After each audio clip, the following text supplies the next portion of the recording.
Yes, it is brought to you by Eastern H2O. It is located in Fox Chapel Plaza, and it is a performance sports store where you can get Reactor watches and other great gear.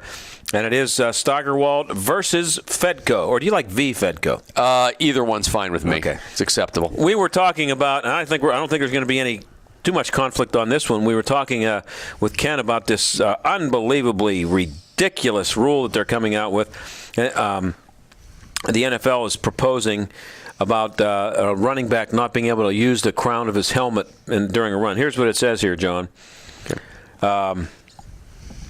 The proposal states, to see if this, when you hear these things, you have to try to picture them enforcing this. Picture a game, and then picture the run is made, and then they got it. This is an official referee is going to be charged with figuring this out. It is a foul if a runner or tackler initiates forcible contact by delivering a blow with the top crown of his helmet. Now, what's the top crown? What if he comes in sideways? Against an opponent when both players are clearly outside of the tackle box. Clearly is the word there. Yeah. They're going to get arguments where a running back's going to lower his head and make a nice run. They're going to throw a flag, and they're going to be standing there arguing about whether he was clearly or not clearly outside the tackle box. Okay. Incidental contact by the helmet of a runner or tackler against an opponent shall not be a foul. Incidental, there's a word. Incidental is a judgment. Right. That's a subjective word, a subjective thing. Was it incidental or not? Oh, wait, let's look at the replay. Watch his neck. Does he make an effort to lower his head, down to the as he's coming through? Or did he do it? Did it just kind of happen? That's incidental, right? I don't know how you even define incidental. Okay. I think, well, they're going to try to. Yeah. A running back, for instance, running in the open field or outside the scrum of the line, wouldn't be able to lower his head and use his helmet to hit it. Now, that one I can see. You've seen these. A guy bounces outside, and he starts to run out, and then he's running like this, gets up some speed. He sees the defender coming, and he lowers the boom, tries to have the collision.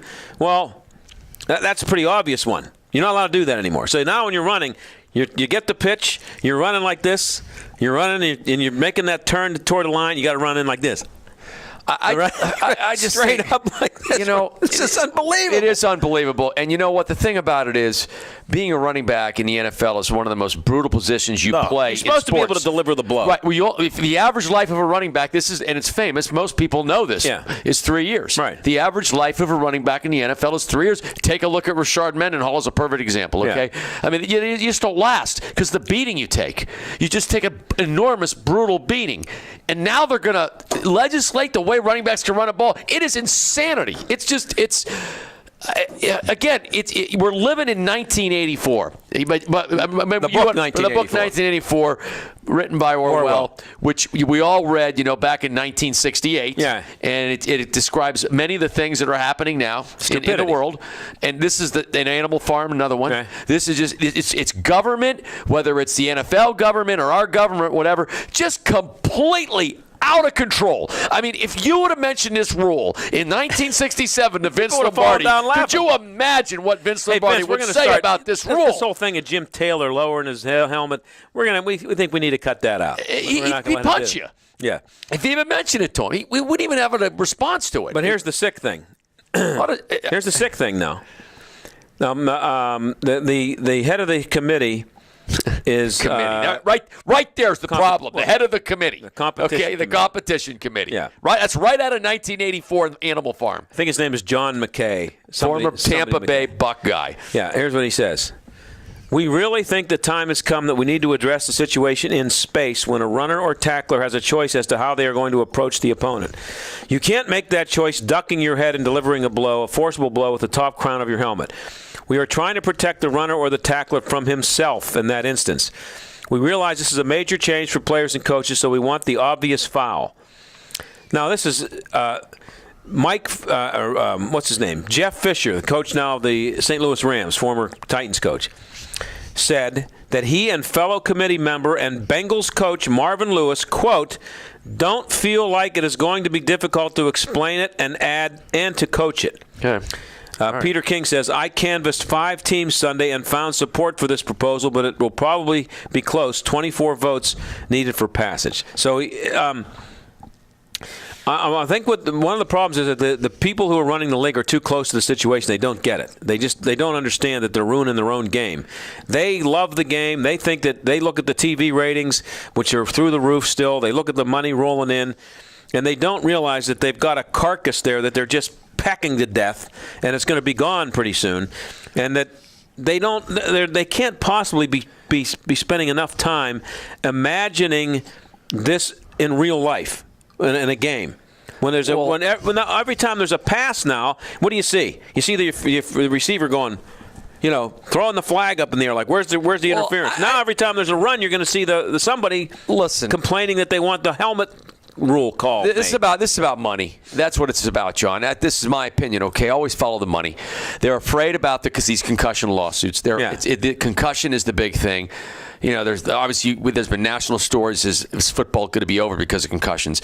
And the NFL just needs to have guts right now, to have guts and stand up and just get through this phase of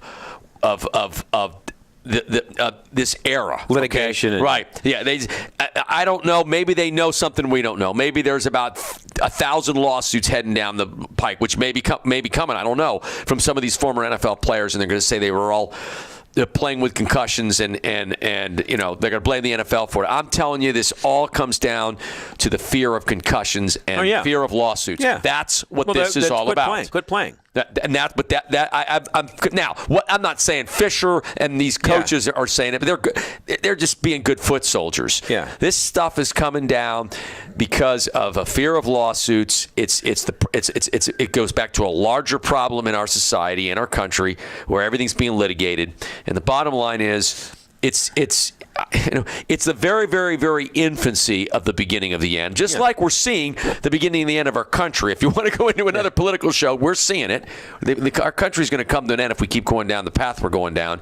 The enormous debt we're accruing, the lack of morals. It's all over litigation, and a lot of it's litigation.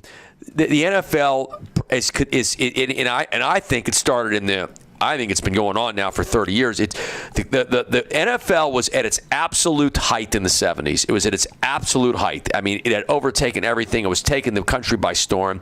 And ever since then, every 5 years, they come up with some rule change, whether it's you can't bump the receiver after 5 yards, or whether it's, you can't touch the quarterback anymore. Now it's going to be you lower your helmet. At some point, I'm not saying it's even 10 years from now, but I'm guaranteeing you it'll be 20 years from now, they'll legislate it away. Either that or it'll change dramatically, like hockey had to do. Yeah.